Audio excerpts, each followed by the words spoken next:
ভালো করে খেয়াল করে দেখুন, ইফ মানে যদি 47.2506 সমান 4a plus 7/b plus 2c plus 5/d plus 6e, তাহলে এইটার সমান কত? ঠিক আছে, এই যে কোশ্চেনটা, একে আমাদের কি করতে হয়, এটা যেহেতু সমান বলে দিয়েছে আমাদেরকে সমান করে নিতে হবে। মানে বাঁ দিক থেকে শুরু করতে হবে। প্রথমে 40-এর ঘর হচ্ছে এইটা, 7-এর ঘর হচ্ছে এইটা, পয়েন্টের পর প্রথম ঘর হচ্ছে এইটা, পয়েন্টের পর দ্বিতীয় ঘর হচ্ছে এইটা, তারপরে এই যে পয়েন্টের পর এদিকে একটা ঘর বাকি আছে, এদিকে দুটো ঘর আছে, সেই জন্য আমরা এটাকে নিয়ে এটা দিয়ে দেবো। মানে খুব ভালো করে একবার নজর দিয়ে তাকান কার সঙ্গে কাকে সমান করেছি।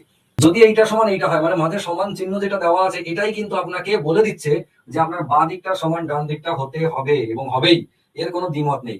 আমরা অ্যাকচুয়ালি এই যে 40-এর যে ঘরটা, অ্যাকচুয়ালি 4a, প্রথমে আছে কত 4a, 4a সমান হচ্ছে 40।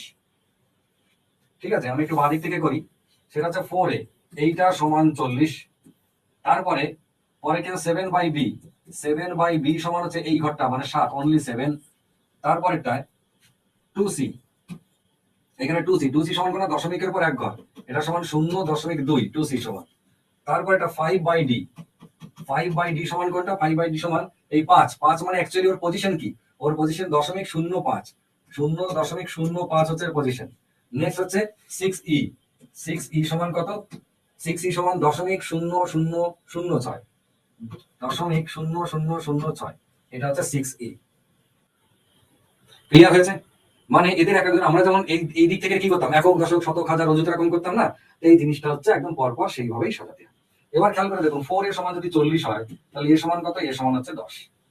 এবারে এটা বি সমান কত, তাহলে 7b, 7b সমান হচ্ছে 7, তাহলে বি সমান 7/7, তার মানে সমান কত 1।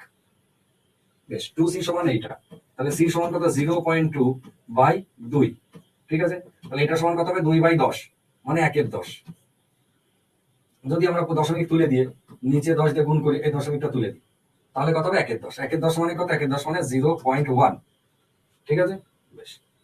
এই যে ডি সমান কত হবে, তাহলে ডি সমান এইটা গুণ এটা যদি হয় তাহলে 5/0.05, এইটা মানে দশমিক তুলে দিলে উপরে 100 দিয়ে গুণ দশমিক তুলে দিলাম, তাহলে অ্যাকচুয়ালি কি দাঁড়ালো, ডি সমান হচ্ছে 100। খুব খেয়াল করে দেখুন, ডি সমান দাঁড়ালো 100, 6e, যেটা এক প্রকার কল্পনার বাইরে। 5/d সমান যদি 0.0005 হয় তাহলে ডি এর মানটা 100 হবে, এটা ভাবতে অবাক লাগে। আবার যাদেরকে বড় ভাবছিলাম সে বাস্তবে ছোট হয়ে যাচ্ছে, যাকে ছোট ভাবছি সে বাস্তবে বড় হয়ে যাচ্ছে।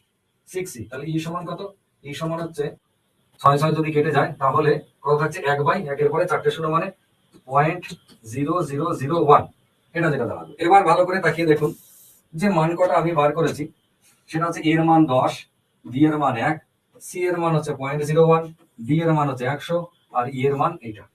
যদি তাই হয়, আমাদের কাছে মান কার জানতে চেয়েছে, ভালো করে তাকিয়ে দেখুন। এই অঙ্কটা কেন এসএসসিতে আসে, তার এটাই কারণ যে অঙ্কটা একটু বড় লাগে, অনেকের ক্ষেত্রে একটু বড় লাগে, একটু সময় লাগে, সেই কারণে। এবার এই মানটা জানতে চেয়েছে কার, 5a plus 3b plus 6c plus হচ্ছে b প্লাস 3e, এইটা জানতে চেয়েছে। 5 × 10 আমি একবারে লিখে দিচ্ছি, জায়গা কম, তাহলে 5 × 10 = 50 প্লাস বি এর মান কত, বি এর মান 1, 3 × 1 মানে কত 3। ঠিক আছে, প্লাস সি এর মান কত, সি এর মান হচ্ছে 0.1, তাহলে 6 × 0.1 মানে 0.6 প্লাস